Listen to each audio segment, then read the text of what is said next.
naza mwana moto te po akosangai abongwani pete po awangana Nzambe ya le Nazarien, le Nazarien, le Nazarien. David Nazamba ayebana kitoko koma mokondima atako babakolaki mafuta na mosakolima lelo ya yo bolingo ebakeli le Nazarien lipamboli oyo emonana katempeni mama kantelobi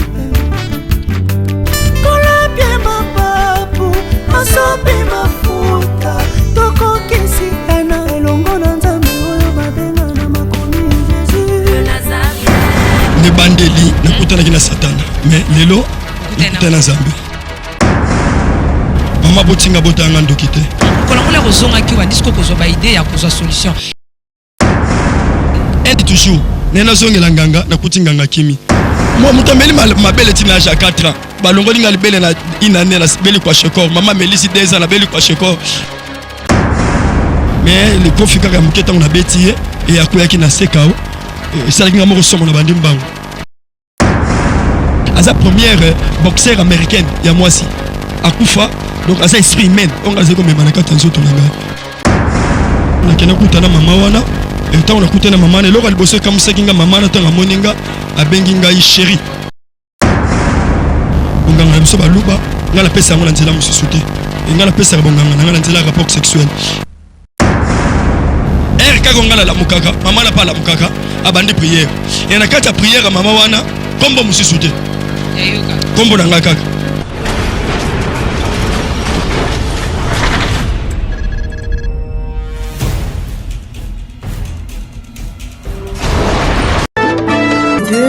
vaut mieux plaire à Dieu qu'aux hommes. Et si quand Nzamba lobioza la kobujete, okoya ko rater jour ya visitation na yo. Fika. Je sais combien la souffrance est douloureuse, mais une bonne nouvelle, les serpents de rage Jésus-Christ s'est élevé. Regardez vers lui, il a la réponse à toutes tes questions. Oh oui, la solution a toujours des problèmes qui tournent vers lui les regards. Le visage rayonné de gloire. L'obéissance vaut mieux que le sacrifice. Attention na yo. Fika esua konza na bomoi na yo.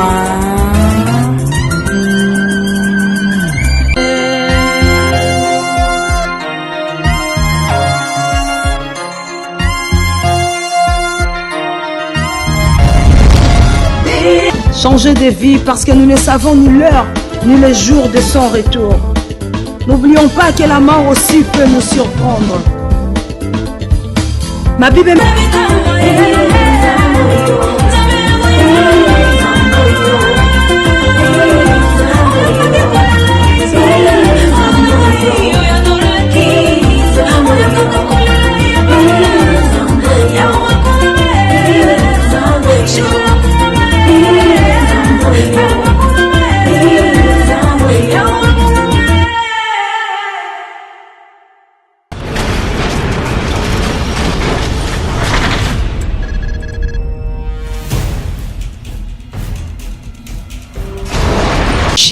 sur le www.lesnazariens.com. Comme toujours, on est ensemble, il n'y a pas de souci.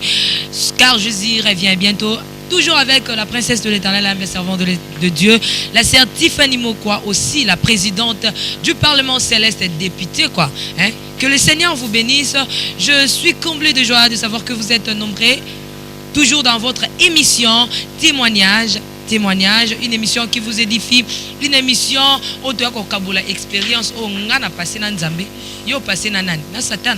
Tu as kokutana wa bisika msute poto betango ndenge ezalaki, mais aujourd'hui je le réel plaisir de recevoir pour vous un homme de Dieu ayeli biso susu sika au sein de les Nazariens, parce que après ces 2 ans c'est chaud.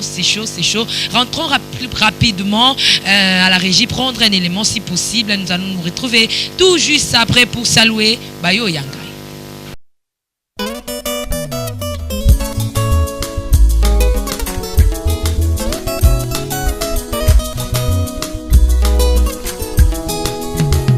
Seko na seko Yesu yozali Nzambe seko na seko Yesu yozali Nzambe yobongi na lokumu kembo ezonga na yo seko na seko Yesu yozali Nzambe seko na seko Yesu yozali Nzambe. Merci beaucoup, nous sommes là déjà de retour. J'ose croire que ces cantiques a fait plaisir énorme à tout le moment de la princesse de l'Éternel. Hein, en France, Italie, Canada, Bissikana Sobozali. J'aimerais saluer les enfants de Dieu, hein, ma grande dame dans les Seigneurs. Hein, là, je vois ma maman Annie, depuis Bologne. Que Dieu vous bénisse en France parce que bolingo nangana bino ezomata. Mais yo zoloba nangana yo nani aza complexé pesa réponse yo moko. Je pense que aussi, en passant, je me salue aussi maman Anne Kalambaye depuis France, le docteur Alfred Koupessa, l'homme selon le cœur de Dieu depuis France, Boza et maman Louise, na Canada, na Italie plutôt, papa Passo, na Hollande, Boza calmement et maman Léandrine Makabenga, tantine et moi, toi béni pe bobenga kabengaka, la princesse, Tikana Lobela, papa Moïse Mpiame, aussi maman Mariam Mpiame. Nzamba Pambola Bino, Bisika Bozana Bamboujimaï, partout dans le monde entier, je vous amour trop, hein, de l'amour du Christ. Je disais tout au début de l'émission que je suis avec le prophète, c'est un prophète, le prophète Josué, hein, prophète Josué, tu découvres Moussika, hein, Azé Asika, je pense que tu connais ça, il n'y a pas de souci, Batou Bazana Régie, déjà, ma salutation et belé, double bransard, aussi, na. JP derrière la caméra. Sans plus tarder, j'aimerais dire bonjour à l'homme de Dieu, bonjour au prophète. Merci, bonjour. Comment vous allez? Oui, par la grâce de Dieu, je vais bien. Ça va? Tout va bien. Très bien habillé. Merci.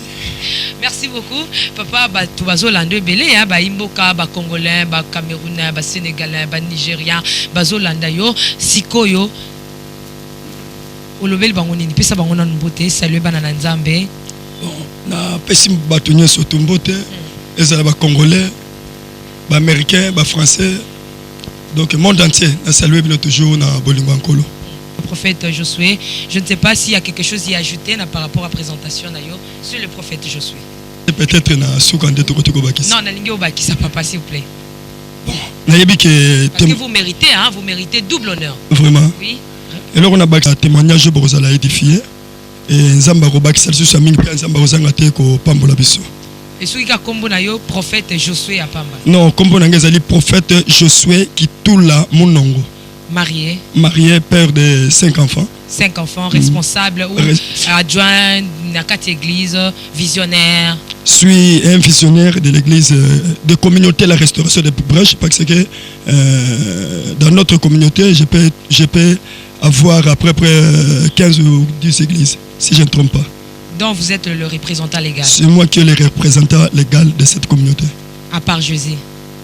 Oui, Jésus est représentant suprême. Ouais. Donc, à la communauté surtout, ACK, Armée de Victoire, Armée de l'Éternel, mais à ce qui concerne la restauration de Brèche, c'est moi qui est le responsable. Nous entamons déjà le prophète Josué, excusez-moi parce que le pasteur, le prophète Josué a passé expérience Alinga pesango yo, j'ose croire qu'il est édifié parce qu'il édifié la princesse de Katolobaka, donc sans témoignage na biso dans balonga ki bango na nzela ya matatoli oyo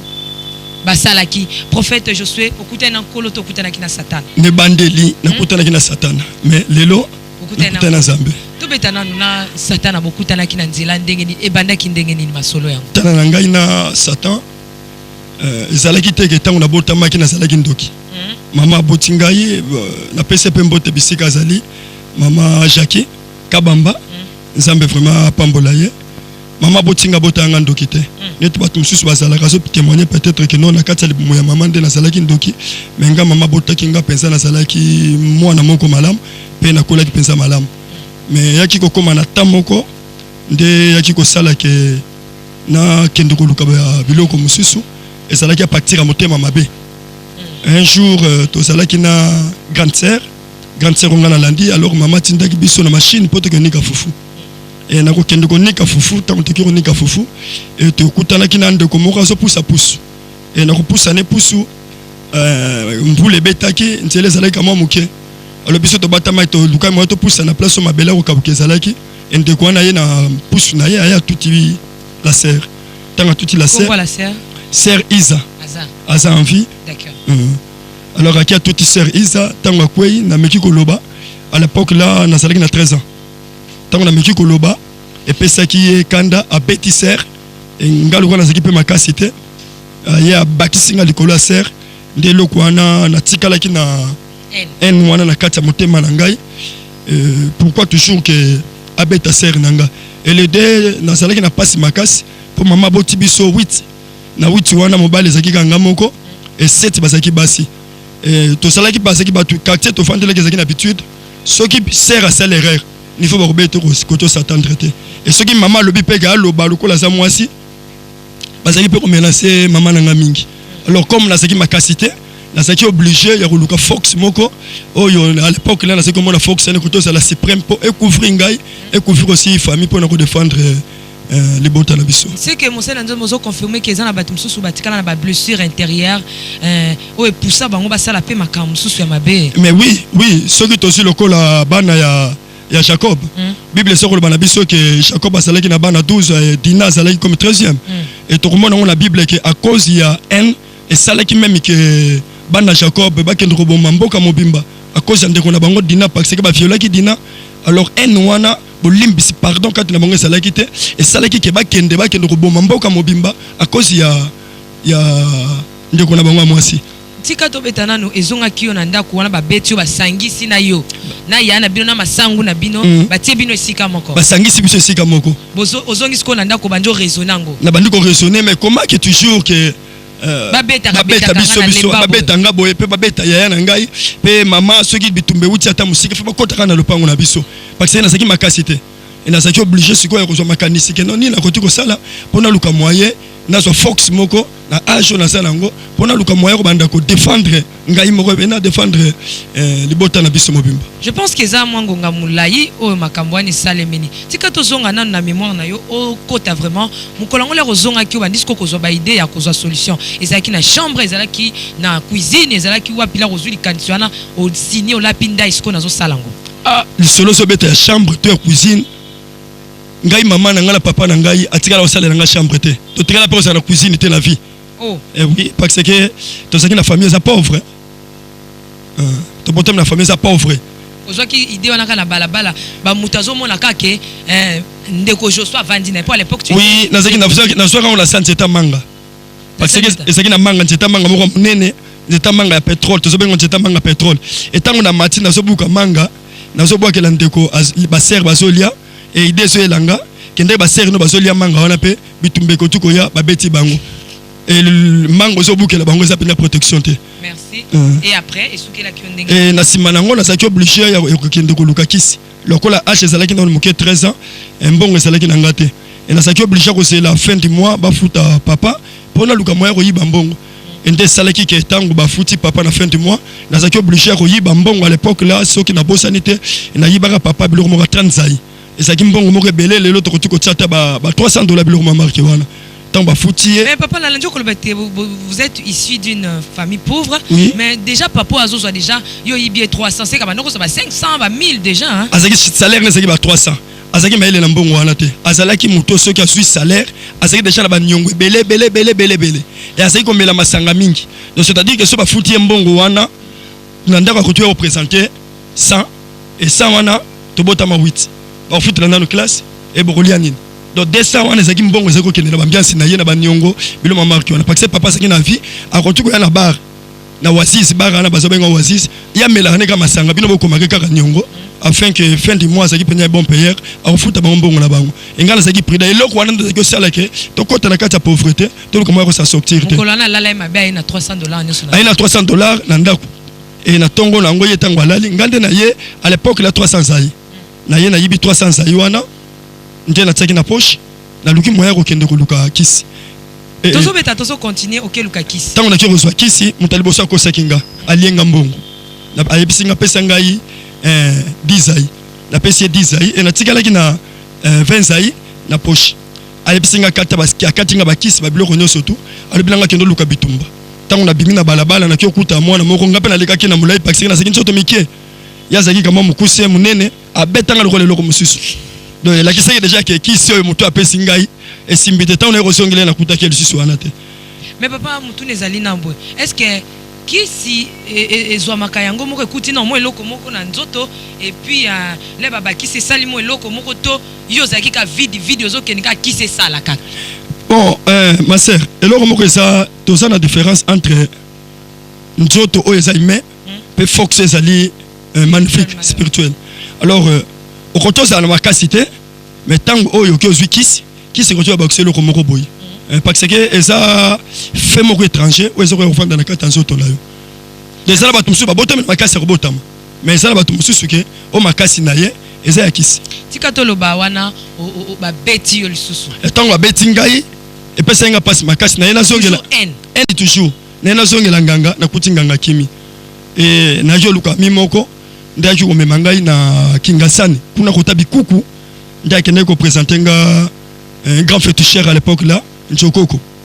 ndaki ndaka présenter nga pa Njokoko apisinga lobiki non o penzane taza boye asa na besoin ya kisi asa makasi donc nous surtout senga ye a opesa yo et Njokoko asenga kingai 10 zaï toujours et ngala salaki na 20 zaï tikala nga na poche et na place na pesa ye 10 zaï na biso na pesa 10 zaï peut-être ko sangai parce que muta memenga asira kinga ndena na pesa 15 zaï donc pour asala koleka tanga moni c'est ça on a flatté tant on a flatté amona ki que non vraiment mutu azo mériter la pesa loko nde ayaki kopesa ngai fox ya bitumba akatinga bancholoko et na suka na yango tanga akatinga bancholoko tellement monaki ke na telemi tango na bandiko kende ateli démarche nanga alobi yaka tango na yebi singa bino nazo pesa yo cadeau nde ayaki pesa nga cadeau ya esprit moko bazo benga la reine des box nde ayaki pesa nga esprit ya mwasi wana yo pesi ye cadeau opesa litabisi. Il y a 5 zaï. Il y a 5 zaï. Cadeau. Oui, il y a un cadeau. Il y a esprit oiseau benga la reine de boxe. Mais entre temps la kende kaka akatanga njoloko pour na fox de frappe. Mais yé ayo ko pesa nga esprit na tambola kana ye. Donc esprit yana ya mwasi nde na seki ko tambola na ye. Bon ça nzambe tozo kende na ba question yango nde za la kapenza moboko na biso. Lelo ba chrétien ndengolobi oflataki nganga. Est-ce que lelo na bano yo kamba to pe yo to pe ba chrétien en général ba yeba kaninga ko flatter maître na bango a flatter nzambe pour nzambe pas ba accéder moi cadeau moko parce que bisika ba faux baza ba faux pe baza ngaraté donc ça na ba mususu baso comprendre que non il faut biso to flatter pe nzambe te mais la c'est quoi adorer nzambe et biloko mususu zo pe samela biso na c'est ko sa offrande donc offrande biso to pe sa nzambe et ça obligation moko boy moto moko zo la reconnaissance envers nzambe tika na sala le bolam pe nzambe za ko yo sala biso pe bolam ya solo to zo landa yo mais biso to flatter pe nzambe te moi na nzambe ko flatter nzambe pour parce que asa souverain aso ba déjà pensé na yo bible so ba na biso que avant to loba ya yebi aso ba même la Jérémie avant za na obota mana mokili na yebaki yo déjà c'est-à-dire que tant moto ayebi déjà moto avaya na mokili c'est-à-dire que ayebi déjà pensé à moto wana. D'accord papa tika to loba démarche yango bana kotambo ezaki ya ndenge ya tengu to ya nino ba benga ibaba kisakado. Bon nazalaki na démarche moko na biso que nazalaki nzoto mike nazalaki na zo tambola nazalaki tambola kwa kama mwasi nazalaki tambola lokola kama mwana mwasi nzoto penye salenga penye makasité parce que na melali bele tina ya 4 ans nazalaka maladif. Donc mikwano ezala na makasité moi mutameli mabele tina ya 4 ans balongoli nga libele na inane na beli kwa shekor maman melisi 2 ans na beli kwa shekor 3 ans na beli kwa shekor a continuer tina 4 ans babé si yo molimo wana otambo nango elo nino santaki ki réellement et assuraki que osala molimo wana et eloko liboso tangu na zwa ki esprit wana esengaki na ngana kende nanu bisika oyo base ezali osantaki elo monte net ke nazana mutu mo pembeni awa oui nazaki ko sentir na kati na ngake nzoto nanga changer nazaki ko sentir na kati nzoto nanga naza sunde nazala raté donc pesa kinga déjà esprit moko ya kanda na âge nazaki na ngwa mokie et na komaki na soki mutu lobi likambo il faut toujours mabe makasi donc mawanyo surtout na santaki yango ezalaki nga lisusu te entre temps ntango nazokola nazaki na motema mawa ya kokabola na bato bolamu et ya kosalela mpe bato bolamu mais ntango eloko wana ekota na kati na ngeloko ya liboso namonaki ememelaki nga makasi ezalaki mpenza motema mabe et nazalaki obligé ya sur place wana ekokanisa bato nyonso tu oyo ngai basalanga mabe na vie mais ba camarade babetanga na vie tant dans ce qui est malade nazaki obligé mutel bosso na songelaki ezalaki papa ya pusu oyo atindika kanga na grande sœur oyo abetaka biso parce que papa wana koko ozala déjà à l'époque là si je ne trompe pas koko ozala déjà 25 à 26 ans nga 13 ans na kendaki ko luka ye na kendo kuta zo beta dame et déjà le cas qui a propre même 3 mois 4 mois na ki ko luka zo kuta zo beta dame na ba amina ye na bengi ye vie na ye pona beta yo atalinga ya fingi ngai abisinga yo zali boma pecho uti wapi ndenga na ye ko rappeler na bisena bino ezanga muto betaka mukolo mususu tindikaka yaya na ngai na mbula obeta panza masango mama na biso e ngalelo na ye pona beta yo pe na panza yo e vie wana tali bato mususu azobeta ne damba bisa bino oza koloka tika na yo ta mususu baloki ye balinge baboma ye nde balinga profiter pa na yo e pesa nga kanda na fingi muto alobaki eloko wana pene ko panza dame na bango po ya panza masango mama na biso nga pene ko panza dame na ye po na zwa 1-0 te bitumbe bandi ye tango la sale loko wana epesa ki kanda telemi tango beti ngai mbala mo na santaki déjà un fox moko na kati ya nzoto nenge zalaki penza ya mabe makasi et na betaki likofi tango na beti likofi yango peso ki penza makasi te talaka mutu na âge ba 26 ans 28 ans 25 ans moi na 13 ans likofi na rotobeto ko tuko peso passe mais likofi kaka muke tango na beti et akoyaki na sekao salaki ngamo ko somo na bandi mbango. Merci Tozo Koba, mais le temps pour moi de rentrer un peu rapidement dans la régie. Tozo non élément mon koboye, o SCP ça na mo bananzam. Merci beaucoup.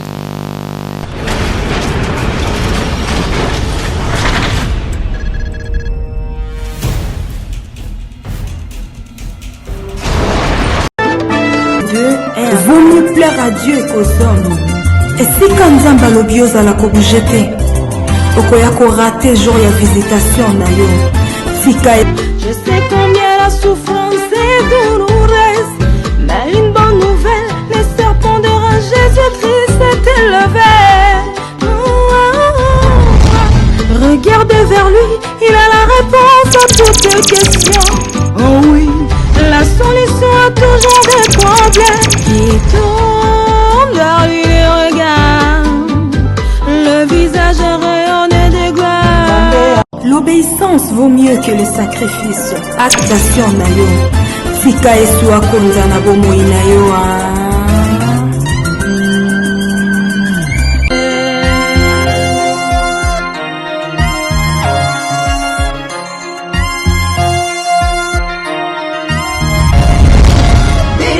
Changer de vie parce que nous ne savons ni l'heure ni le jour de son retour.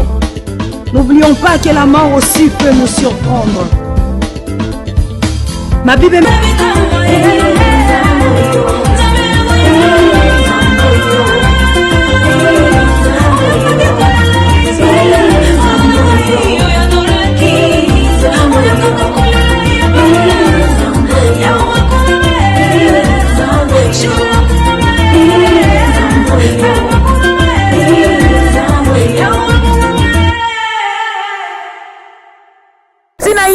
libala ya basantu, libala ya bana na nzambe, libala ya solo ya basali na nzambe. Dans le mariage, 1 plus 1 égale 1. Connais-toi toi-même, connais-tu ton mari, connais-tu ta femme? Haha, bien-aimé dans les seigneurs, Maranatha ministère d'intercession et de restauration de famille organise sa première édition des lauréats 2015. De meilleurs couples de serviteurs de Dieu. Mama et Souka Yamasolo Katina Bonzambe. Ça c'est pour vous, le couple serviteur de Dieu vivant.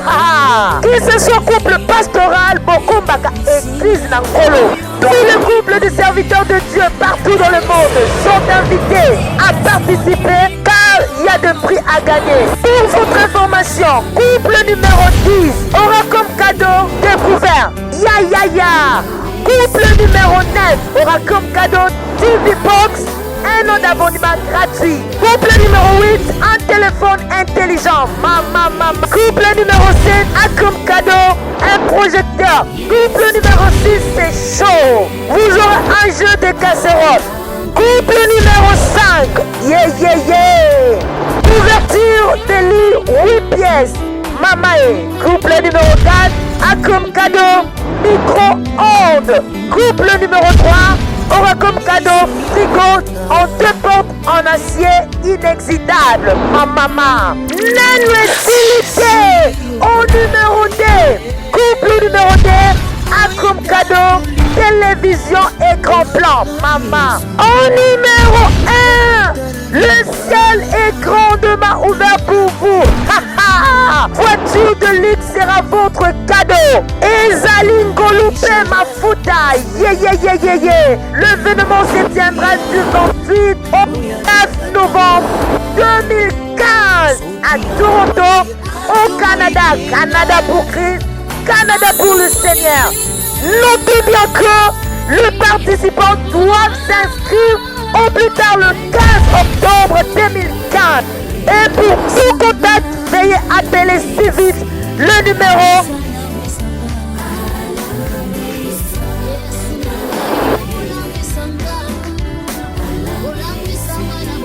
Participez pour obimisa couple na yo meilleur couple ya basali na Nzambe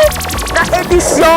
ya 2015. Hâtez-vous car les places sont limitées. Bienvenue à tous.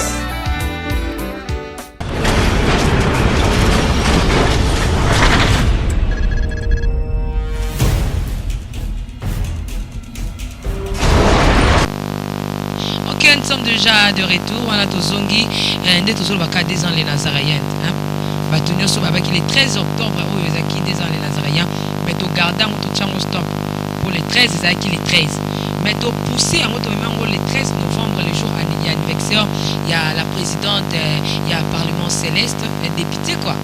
Donc, le cas c'est déjà, voter. Tu poussé à le 13 novembre, c'est quand tu peux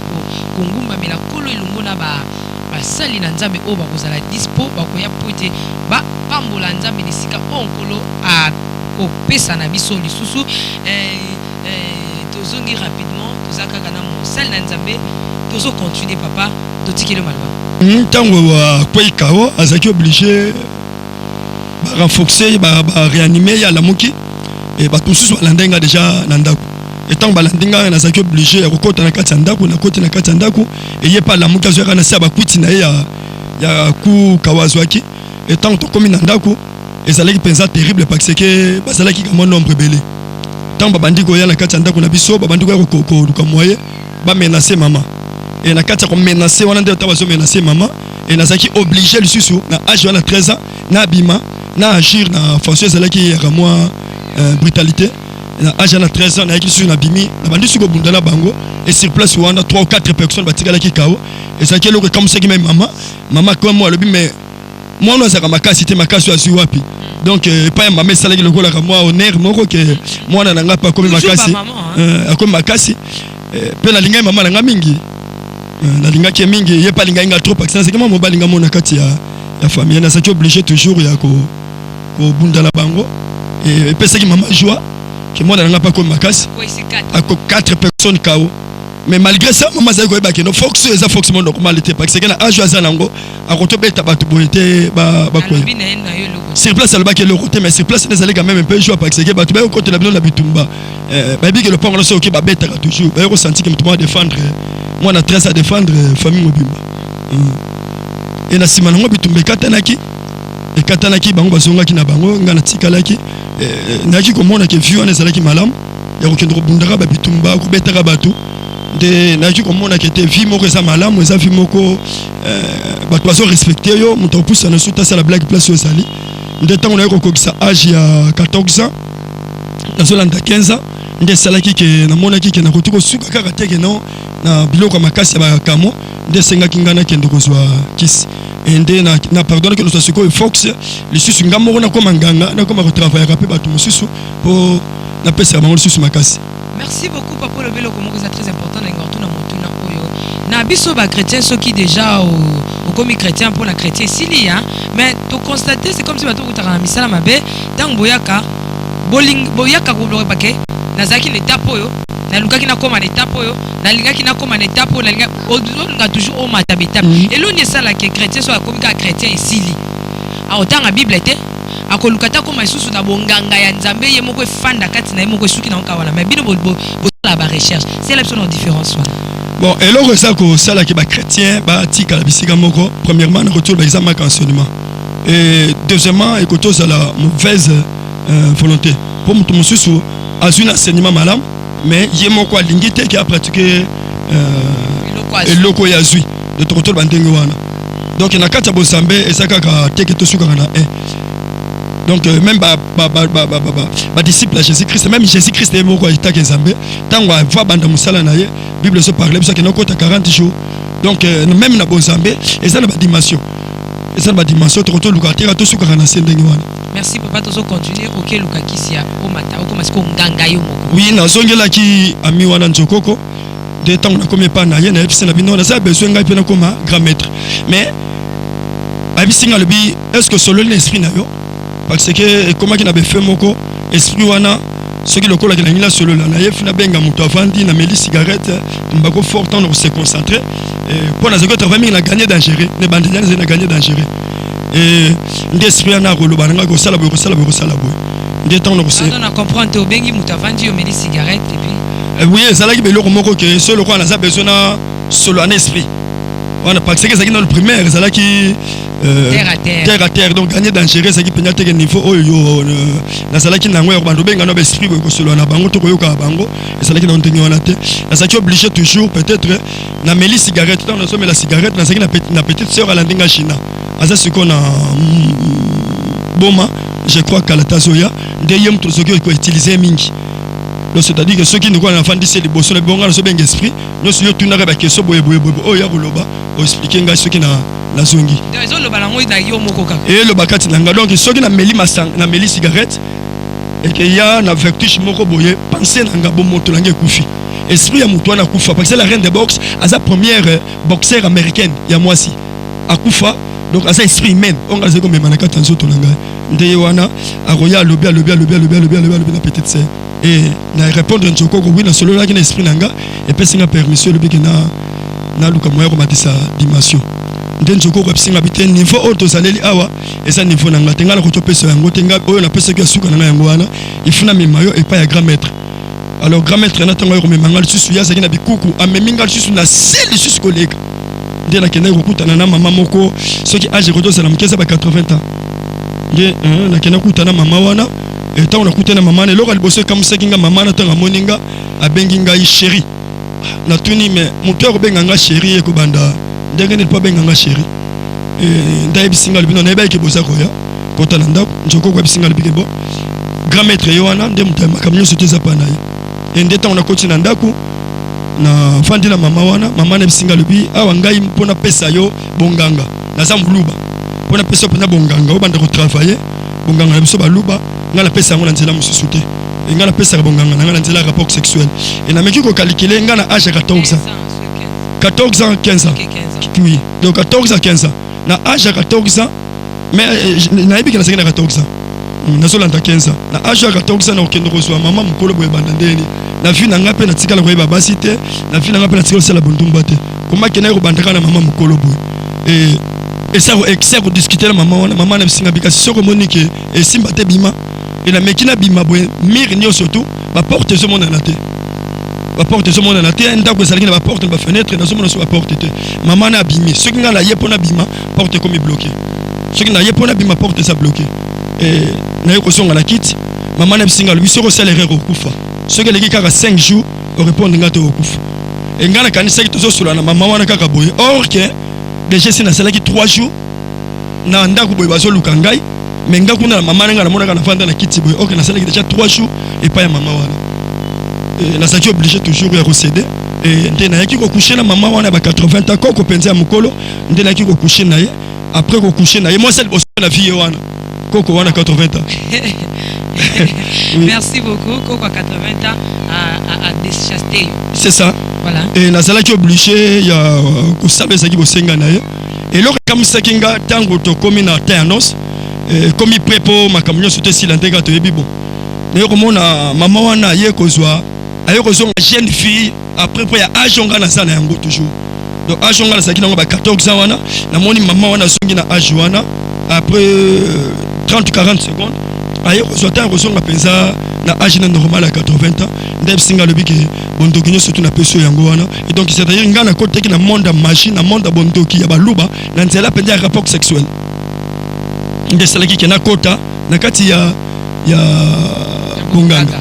obandi ko exercer na bandi sikota on a silisi na mama wana bisinga bi kende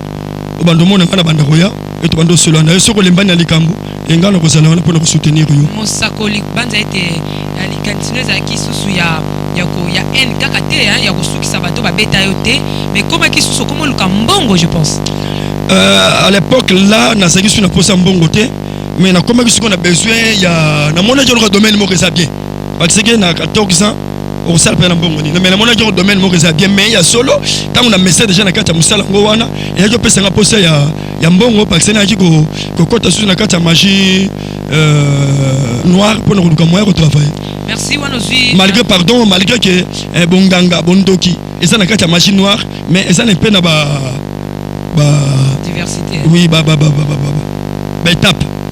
Voilà, wana to zonga na makanisi na yo, moto liboso salela ki bonganga wana zo ke pa mama 80 ans ezakini. Moto liboso na salela ki bonganga wana ezalaki ndeko moko azaki na problème moi si azaki linga moi si azaki linga ete yende mutaliboso na salela ki bonganga wana na biseki ndo somba biloko boye boye sombi bougie blanche pardon kotanga ngote eza secret parce qu'ils ont tout sur la ndepo ko salela yango merci oui na kitinda kia sombi ba bougie et na zaki obligé ya kokita na mai na rivière Ngwele place de sala mingi makambo wana et pona ko luka moya ko banda tsiko ko salela iba biloko wana nde na zo kitaya ko salela biloko wana et na monaki ke moi si akoma kiso ba Rolanda landaye donc eloko liboso na monaki ke simba ki penyande yango wana mais à part ça to côté na ba domaine mususu ya ko salisa bato na maladie eloko ebungi mutaza ko ya ko bimisa pe ba biloko moko marque wana comme ça bilonde comme ça bambongo wana basaki to na ba malette to na bandako kenete za boye to za na nzala to za na besoin to lia na ko tuko zo papier na déclarer pona yango et comme mbongo to ke to sombi biloko mais lelo to zo mona pe basel na nzambe mususu bazo bimisa bambongo bazo bimisa biloko bazo bimisa ba makambo ngo zo loba wana okoko sa différence na ndenge ni bon ya nzambe bungaka te eloko liboso na ko expliquer ma sœur miracle eza pona nzambe te miracle eza pona biso donc na muto yo basali le miracle na muto asali miracle ba onye sutu basana kati ya joie est-ce que bato bazo sala biloko wana eloko liboso tale longi na bango eza ndenge ni public ezo sa nesengo conscience ne mo ko so ba kiloko na salesa ya lokuta donc la plupart biloko to so mona wana zamba ko bimisela mutumbongo tabo te na basaki te ba toilette nzamba ko to pesa mutumbongo mais la nzela moko kaka ya musala kende luka parce que so zamba bato bimisela biso bambongo na ba wese mama tongo ma ba paresse alobi ke mutu ifalia na mutoki na ye soki alobi ka lingi paresse te soki yo lingi ko sala te esenge na yo oliate donc c'est-à-dire que ceux qui sont pas comme bimisela biso bambongo parce que prophétie saki musakoli na corbeau atindi corbeau zai lo moins pas possible atindi corbeau aya pesa musakoli biloko ali mais à part apesaka musakoli apesaka li parti dans la corbeau asalela ngo sosona bongo yeso aye pas multiplier ma non landa langage ya bien Christ a bimisa ma pâté mais a multiplié qui Christ a bimisa ma pâté mais a multiplié qui alobi bino moko bolesa bango ma pe bimaki na kata full mbise bimena kata full c'est-à-dire mutoki ya batu wana nde créer qui multiplication dans ma sœur quand musala ndo tozo sala bo eza mutoki na yo nde samba ko sala ki a créer la multiplication et ça problème ya batala alobi ki ala pesi bino batala apesi 10 personnes batala apesi yo de apesi moko apesi misatu muto mayela ke a tourner yango mais balobi ke muto azo bakenda ki akundi yango donc c'est-à-dire que nzamba sana beso to luka donc multiplication fait ça là na part ya nzambe apesi moko ya binde na multiplier on ntela ko bino bana ko sala bo bimiseli mutu neti ba mbongo ba retomber nini bana ko landa bango yo bimiseli ya su bénéfice okabwaneli wana to okolandele su na mukolo mususu longole mwa mikolo to bandola na ninga sorcellerie to akende ngape na kei to sukani wana non eza na ba mbongo mususu o eza ke bozu yango ya mike neto sa bo to za nzala na ko to bimisa peut-être 5000 francs to lien wana eza grâce moko mboka molile sala ka ba magicien mais mbongo eza la très dangereux na banti tant to kota domaine mosusu tokoki koyeba yango mbongo ezala très dangereux moto asa koya kozwa mbongo mpo akoma na mbongo ya ebele ya kosomba mapango ya kosomba bafacture ya kosomba biloko minene donc bayeba yo donc wana to matato kita ezalaka mbongo oyo ya basacrifice ozosenga mpena makila ya bato na façon moko et peut-être ntango nakoya kokota na kati ya gagner pardon ya gagner du monde tozobenga magie noire nde nakomeka kofungola mokie ndenge nini biloko wana esalemaka ndeni bapesaka bato mbongo mpe conséquence nango ezalaka ndenge nini komi soki ntango sosala nzala bokoki kozwa mpe bobimisi eloko ya kolia ozwi ta ya kolia naza koyeba mokolo moko tosukaki kaka wana te kokende lala osi na basimitiere nazoyeba mokolo moko nasala kaka mwa erreur moko ya moke na cimetière na travaille bonganga nde nazali kotravaille wana un jour nasantaki ke puissance ekiti bayebisinga babike soki puissance ekiti il faut kende na kimbantieke bapesinga numero ya tombo oyo ngai na bandokende kozwa tombo wana nasalelaka yango tozalaki na habitude ya kokende ta mosusu obimisi esprit ya motu to mwasi na kati ya tombo mwasi wana ata apola ata akufa ne pardon apola miko etikala mais esprit na ye pola te esprit na eza en vie et à partir ya concentration à partir ya déclaration na yo oza na capacité ya kolatisa mikuwa wana nzoto na yango elati nzoto na yango et opase nango rapport na simo yo zongi comme l'habitude esalaki ndenge wana etango lobi wana mosakoli bolimbisi ozo kabla ngo ndenge nini tango makomezo ezikola zotuna na mosali oyo ke est-ce que mikuwa oyo koki olata misuni ozo kabla ngo ndenge ni abiko kolo yo moko yebi joka ndio pe na cimetière oza na capacité ya kolatisa mikuwa oyo c'est pour la olatisa mo musuni obala nti yango ndenge ni poto yebaka différence. Oui. Je crois que mosakoli ntango osamba poser question na lobi nkolo yo moko yebi mais lelo yo na bandi soki nkola ko poser sur question wana te kola ko poser sur question wana te que non est-ce que quand on l'a nzoto misuni parce que tozo latisa déjà nzoto misuni na lolengeni ni mutasaki malade asa déjà malade vie ezana yete tant déjà na déclaré nzoto zongi misuni ba faire ezako simbate na bondeli pona yo ozuka même kimia c'est-à-dire que ba mikwa wana ezanga ki kimia ba mikwa wana ezanga ki lokomo ba mikwa ezanga ki vie pauvreté blocage kokanga mamilimo mabe donc ça déjà moko ya kozanga vie lelo pe biso basala ensemble tozo continuer kolatisa vie et nazo mona pe ke bato msupe bazo kokufa lebi na kenda ki séminaire moko na Brazzaville et mutakufa ki na bondela ki pe nzambe quand même azonga ki en vie donc lelo tozo latisa yango. Merci mon frère Ndjambe Tozokoba au comme le cimetière qu'est-ce qui s'est passé? Oui, tant on a comme la cimetière le bosso dans le numéro matriculité. Les agents le numéro matriculité.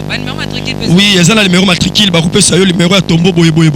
Et la cas problème, yo bando rebelle il a toujours le numéro à tombeau. Mais le col la sagina le numéro ya tombeau te, la sagina qu'on peut utiliser ba tombeau ya bato temps ba kundi lelo za na yesute na utiliser esprit na ye. Ce qui le col que moto ba akufi lelo ba ke ba kundi za na Christ te na ko na utiliser tombeau na ye. Et jusqu'à ce que ba ki ko pesa nga numéro moko ya tombeau, même si nga numéro ya tombeau yo soko senti ka puissance ekitio kende sale la parce que ça le numéro ya yo ebimaki.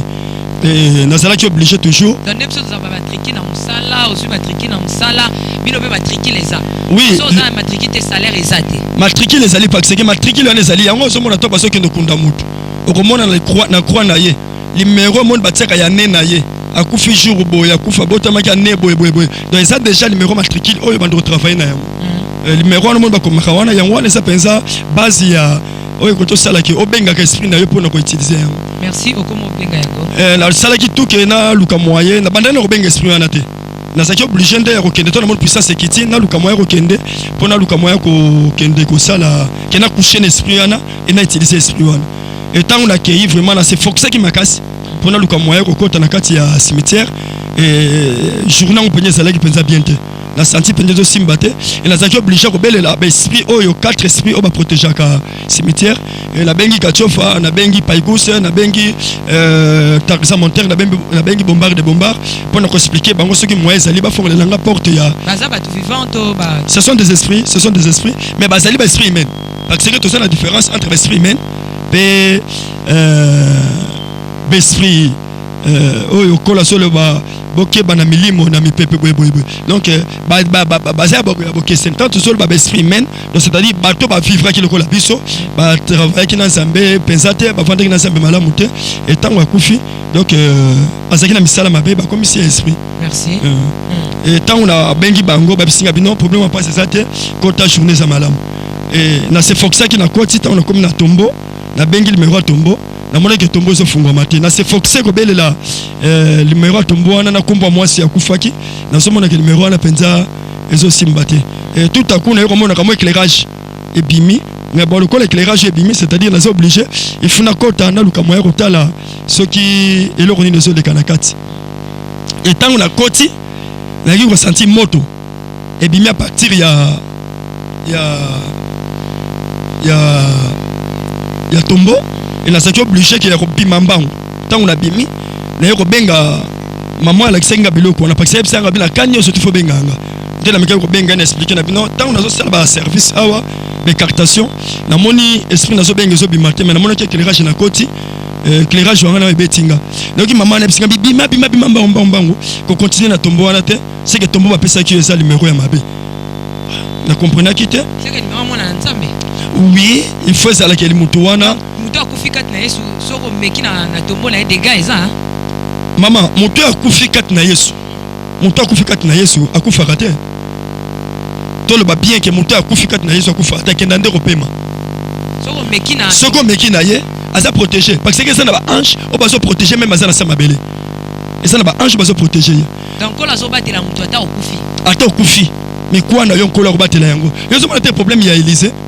Balobi ke Élysée bakundi e mikolo zaki belé mais likamba ko kama bazo kendo kunda mutu wana tanga za ko koma bakende ko kunda mikwa na ye tuti ya asekwi donc c'est-à-dire que onction zaki na kati ya mutu wana donc mafuta ndenge sero ozana ngwana ata lelo kufi mafuta wana ekelo mwaka ati mikolo Yesu roya c'est prophète je suis au comprendre que na mafuta mais pourquoi pas. Merci, c'était juste l'ambiance. Rentrons rapidement à la régie. Tous sont toujours éléments hein. Toujours éléments et ça la biso bien le temps que le prophète a toka tellement et on toujours lo baki makambu ya bureau toujours beta c'était na bana na nzambe ba yo so baki pema babi okufa te okende opema bisika bakunjo na tombo na yo ba ange bazo izingela poete ba prophète Josué l'air azaki à l'époque ba me ko simbate ayo kabina mwinda pe bakatambangu akeno luka maître na ye. Tous sont dans la régie, nous allons nous retrouver plutôt tout juste après.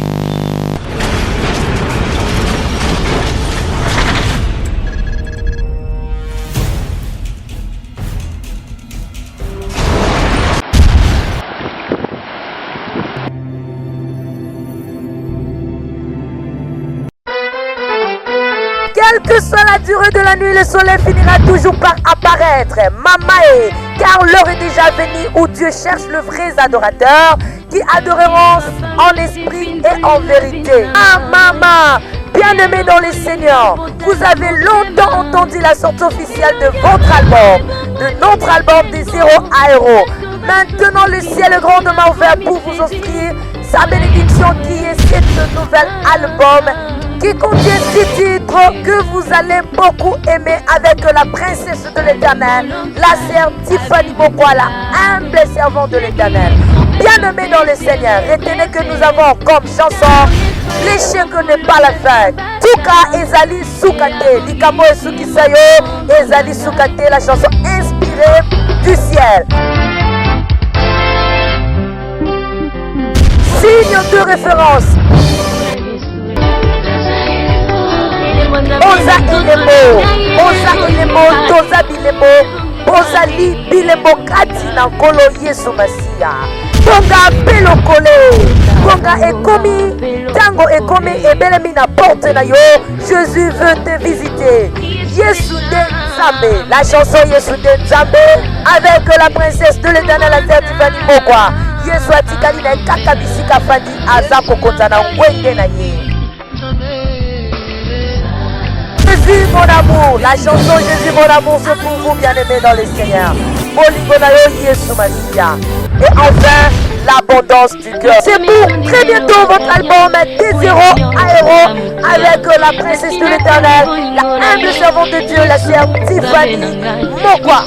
Bien-aimés dans le Seigneur, c'est déjà en ligne votre album de 0 à héros. Pour tout contact, veuillez appeler le 0033 64 67 87 037. Vous serez servi de cet album. Que Dieu vous bénisse car le ciel est grandement ouvert.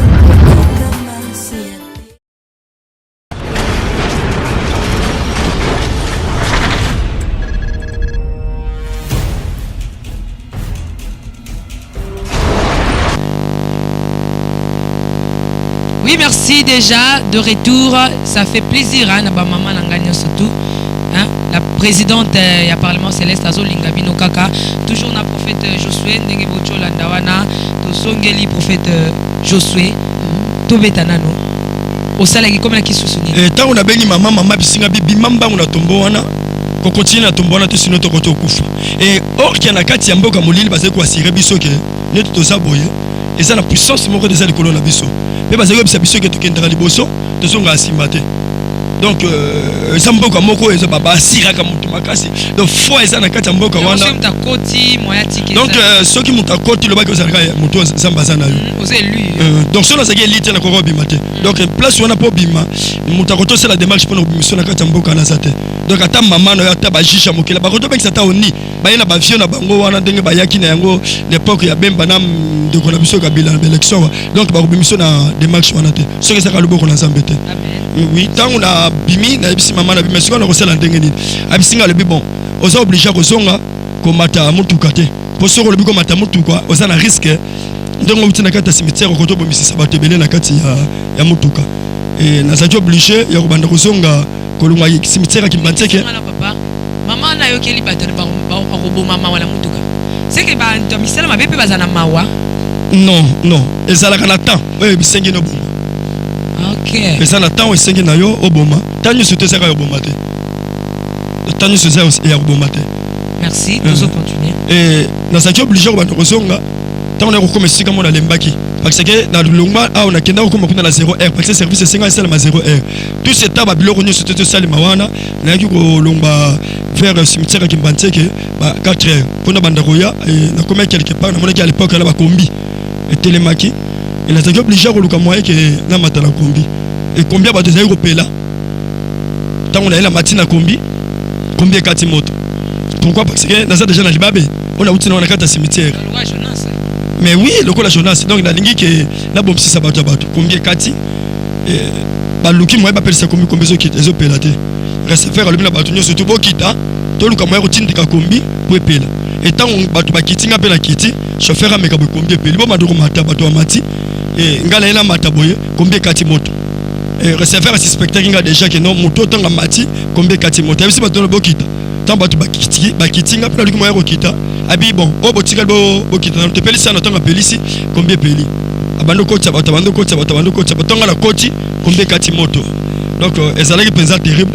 Alui vieux yo matate. Oza muto uti na cimetière. Abi yo matate oza muto uti na cimetière, okoto matana combien ote. Azaki prophète et sévère aiba. Ba melidiamba bon, akoto za peine esprit ensemble peut-être akoto za la punda balam. C'est que bateau l'aime sous basa après ça bande ko be wala na biso hein bakutana bakawa na tinda l'aime sous mituka yana Kinshasa et kufi na mukolo moko atinda ba bien na ye yana Kinshasa luka mwa mike soutenir kala cadre au soutenir pemboka na cadre développement aya tinda biloko na ye et ya kaka boye basali un mois kufi azo tinda 2 jours kufi batabongo yebisa bango nini batabongo le yebisa bango Bible sur bana biso que to mettre Dieu en première position. Donc si que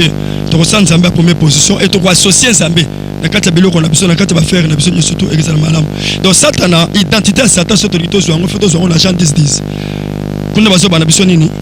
aza voleur moyibi ayaka kaka pona ko boma ko détruire Jean 10:10. Donc musala na toujours pona ko panza ko bebisa ko boma. Donc mission na pendande yango wana. Donc c'est-à-dire que tant que loko yo associé Nzambe te na kati na yango yeba ke loko moko ke loko na na vite. Merci prophète Josué to kolobela ngona mikolo ko ya koma ko associer Nzambe na makambu na yo poete ebebela yo te to ke na lombangu balobi ke limite suke pa na yo vio matate. O matate. Et la c'est obligé que tant que je reste faire na mati abando bele na ngai. Ki auti na cimetière mutalibabe mutalibakala mutambasila. Okoka bisote. Et dans un job obligé toujours autant pour la makolo et bomboka molile ça na busoba et ça na busoba pendant la sala qui on a dans autant pour la propre na ba 150 conditions oh la vie nanga donc ba conditions on a nous surtout obligé ko remplir ngo auto ça ngo soko salaire okufa et na mataki na bande ko ya malembe na yeko koma pa na biso na kingabwa et ça là qui après ba 7 heures et tant on a zo koma ezaki na jeune fille ezaki na zemi tanga moningai aya ko yamba ngai noko moto oncle fait mikolo ebele bozomona na te aya pesinga mbote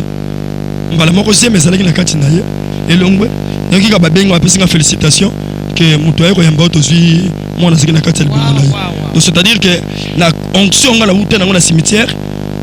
eboyaki eboma bato ebele eyo kobomaka ebomaka moto moko azalaki na zemi na ye na kati ya asenyaki mbala moko to esalemaki ndenge sur place a remarquaki parce que tango eloko wana ezwi donc ebimaki brisque deuxième yana soki kozala moke kozala zembe ba 4 mois 5 mois donc sur place penza libumu ekiti akomprenaka mpe ke eloko esalemi nga moto nasali yango akomprenaka parce que tant asala eloko wana noko moto moto osalingi eloko abandi kolela sur place na tuni épreuve eza nini parce que na omoni nga na bapensité na basiso te balongolela basixième bo épreuve eza nini nazalaki oblige kotika ye wana nga nakei nazwika félicitation ke no osali malamu ndenge aye kosimbasimbi yo amoni la pensité amoni nga la pensité na melité mais mama yango nalobaka toujours na do banganga munoko makasi hein ya blague te ate zo simba to zo chaka munoko makasi donc ya blague te yango nalobaka na bato akendo fundo na leta soka mona ki ona pense omona nga la pensité na machete te na benga ki oto yondo yo pesa ngambote est-ce que mbote ko kolongolisa mbote ko tolongisa mutuzem to bundi pete to swani pete yondo yo yambinga ngapi mtu na yambaki yote donc yango somona nalobaka na bato chaque fois que bitumba nyonso to ezalaka na ba norme pesa na ba principe soko ye na ba boxeur babeta maboko ba utiliser makolo te soko ye pa ya bandeko na biso ba catcher bango baza ko utiliser ba matraque baza ko utiliser ba coup de tête mais soko ye na bandeko na biso peut-être judo ba utiliser makolo te bango bazo salela je ya kokangama ya ba shit ya kubenda moninga pona kokwisa mais bitumba na biso na satana eza la principe te donc mutu to bundaka na ye il y a ça na iloko nyoso to kutana ngo donc tout ça permis na bitumba na biso na ye donc isoki akutani na ça na libanga bambio so akutana na zeta bambio donc c'est pourquoi mutu benga mika kaza na nsambe donc il faut être prudent na vie na yo chaque fois na prière na vie na yo parce que na nzela to so tambola ezaki na poussière na robeto ba masolo nyoso to wana ndenge to zo ko boire ba poussière na ba carrefour et na bossale ko expliquer yo tangu na salaka rapport na mama wana apesaka nga parfum moto tobenga parfum de travail kotanga kombo lango te parfum de travail ka kombo lango kombo to tobenga parfum de travail salaki parfum mo basé ko association na biloko mo na kati wana et na salaki obligé avant bima il faut lia 1 semaine to na ba cimetière ko tumboli yango ko ba to de chez Céline oza obligé so liko bima o panoli yango mokie o lié aussi mais oui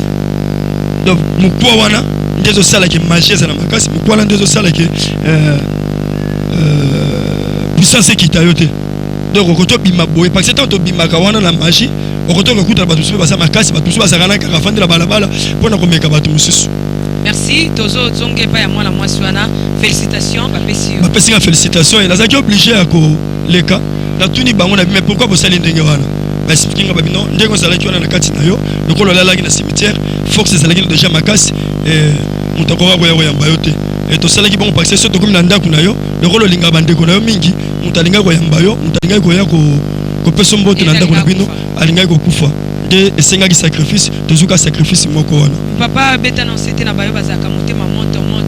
akomona mutu nyonso kaka bato koyamba akomona mutu nyonso kaka mutu akosekisa ba laisser aller ba légèreté et surtout na ba fille ezaka mingi na biso basi bino mibali bozala mpe charismatique te lelo komi na ba mibali lelo komi na ba mibali calendrier ezalaki faire na sekomo na mingi pa basi mais lelo na somo na même mibali bazana eloko wana ko simbana na nzoto ya ba légèreté moko boye mutu alingi ba laisser aller mingi et ça très dangereux que au moni eloko moko ba na somo na examen musu bazo sala kaka lisapino ndenge sa wana tiango na scanner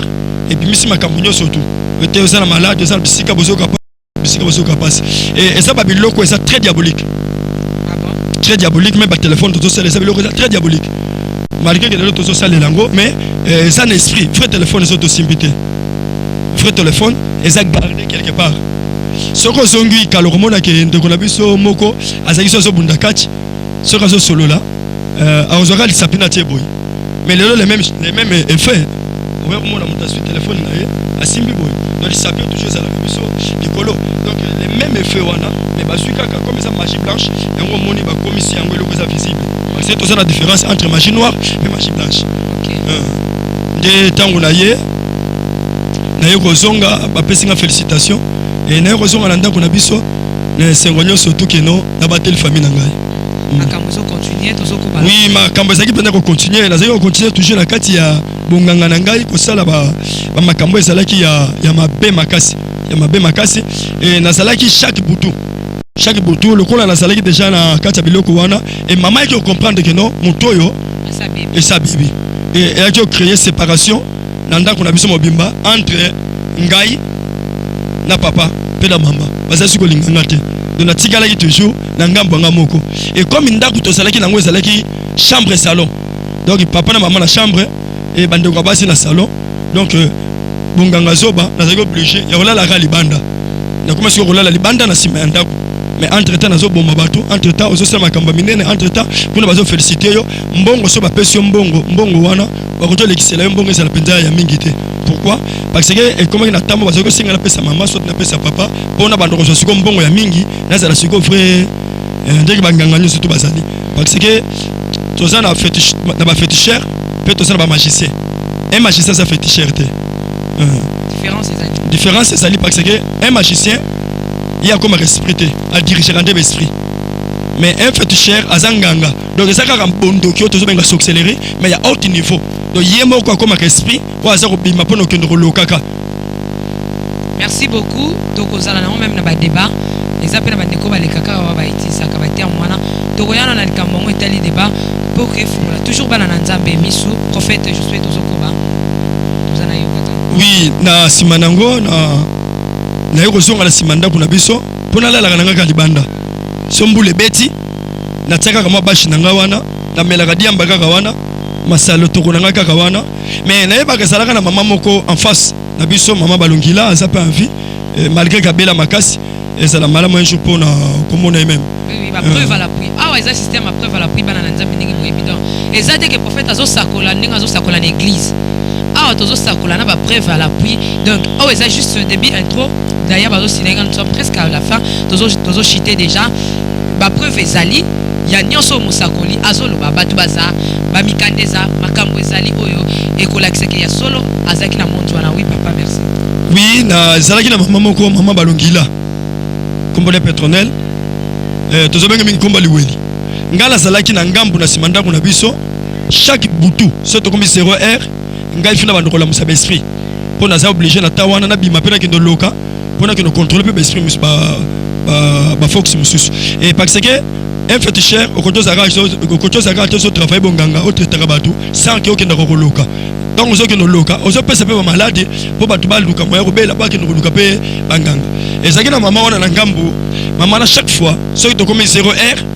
ka ngala la mukaka mama na pas la mukaka abandi prière et na kata prière mama wana kombo mususu te yayoka kombo na ngaka so ka bonde la pour na bana na arozwa ngai pe a glissenga na kati ya ba prière na et ok prière à maman wana et comment il déranger nga yozo miyoka ne ba obeli jamaa azako bele la makasi azobenga nani kitula nzambe changer ye bongola ye akutana na yo ozaki mtamo avec déjà les baki ya dégâts na zalaki plein d'obstacles batingami na kombono nzamba bongwana abongwa mama wana so itongo etani no kendele bisena bi ezalo mbala suka kotanga akombola ngate na balosambo na yo kobwaka penga mabanga na yo te ba prière na yo et ce qui comme 0h ya répéter mama wana sera bondel pour na batu et comme par nanga aroganga ngolo kwa mtu mwazo pesa nde mosa koltoni atana no sika wana na bato yo balo sambo zato comme mona ba machette bato mimi na église nazo kata batu na ngo bazo tungisa nga nazo papa bango neti yo banda ko tungisa batu mingi na prière fallait le sambo les alaka pasoloka na katikati mais azo sambelo bongwana nzambe bongo lisai sala na mbokeseni wana mwamuke. Bon, problème est moko eza biso eza boy. Ce qui muta simbi lichette pour un papa démon tout n'est non eza révélation de zandegene parce que c'est révélation et là on est répété 3 ou 4 fois mais ce qu'on moni et là commis 4 fois a comment même la batune là on a bo simbi machette aller bo suba machette mtu na lichette na sika tramotina na ye donc nzete mnaya na nzete ce est commis chaque fois prière nous c'était comme ndengewana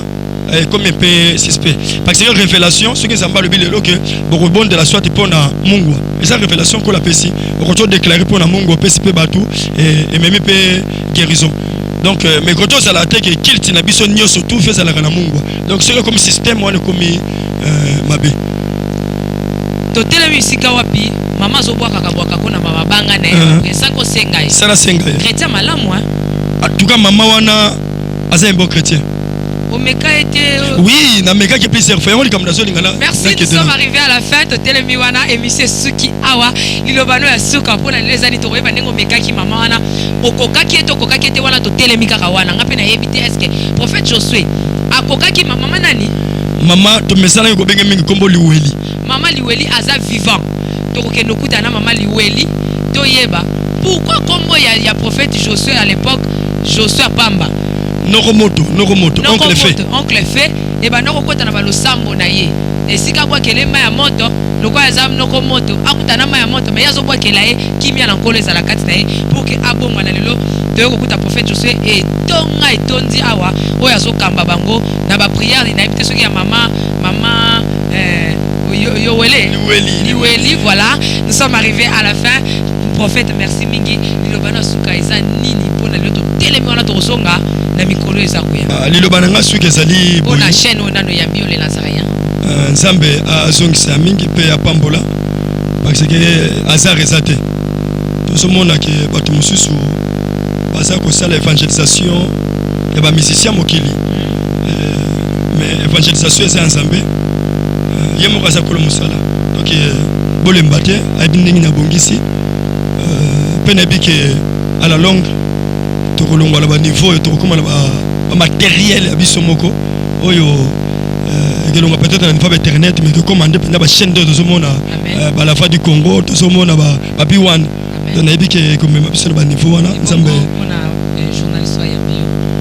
mais nzambe apambola yo parce que bible elobi ke makolo nyonso etamboli mpo na sango malamu ifo epambolama eloko nini impressionné eloko ya impressionné nga premièrement na age oza nango eza na bato mosusu oyo bazokende luka bakofi bawera bajibe mpo bango baza bambongo biso bapasite tozala na eloko te toza bapauvre mpo tolia fi basenga to bakabela biso mais bango baza bakomexa bazoteka balbum na bango ocomprendre eloko moko ke okende na Bethlehem oza lokola bamage bakomprenaki ke non étoile ebimi tolanda na biso na Bethlehem isiko oyo mutu moko abotami na ndako ya bampate et la même chose eloko esali de la place olanda bamboko bato minene oyo kolanda no biloko esanga tina oyo nzamba azoluka kotombola peut-être. Merci liloba ya suka pona bato balandi yo promettre bango nini na émission koya oyebisi bango nini lipamboli soki ezali vraiment nzambe ya pambola bino numéro na yo ya téléphone nzambe apambola bino soki mutu nyonso to alandi biso na kati ya message oyo na kati ya témoignage oyo nzamba kozanga te kopambola pe abakisino mikolo ebele ezanga ndeko na bino toza koloba biloko non mpona kopesa lokombo epa mutu moko boye satana aza kopesa te par rapport ya kombo ya Jésus Christ e nzamba apambola bino abakisela bino vraiment mikolo pe mutu nyonso tu oyo akolanda témoignage oyo tozala sujet ya bénédiction ezala sujet ya bénédiction mpona ntina na ye. Numéro nanga eza 081 00243 81 81 00243 81 41 41 61 593 Tobandeli prophète 00243 81 41 61 593 molimo na nkolo soki asuki yo apousse obenga mosala nzambe ozwa éclaircissement pour même so azara motema moto nga betelanga déjà mama ngo ezalaki ndenge nini soko nkolo akambi yo obengi mosakoli bosololi kati na nkolo na masolo ezopambola nzambe oyo ezopambola ezopesa lokumu na satana te mepesa lokumu mpe ya nkolo yesu. Quant à moi je vous aime beaucoup ndenge na lobaka po bolingo na nga na bato france ezomata me bolingo na nga mpe na bato nyonso balingaka nga ezomata na bayo mpe bayina nga nalingaka bino nana bino likambo te biso nyonso tu toyaka bikelama nkolo tika ete nkolo apambola bino 2 ans ya le Nazaréen basurprise eza parce que une très grande émission eza kosalema o bakoyamba la princesse de l'éternel la humble servante de Dieu la sœur Tiffany Mokwa na contenant na ndenge mosusu moto solo bela basala nzambe ya solo hein. Nzamba pambola bino. Je dis merci à JP, je dis merci à notre cordon hein, qui challenge aussi à Jancy, double pour ça. Que Dieu vous bénisse tous. Je vous aime trop.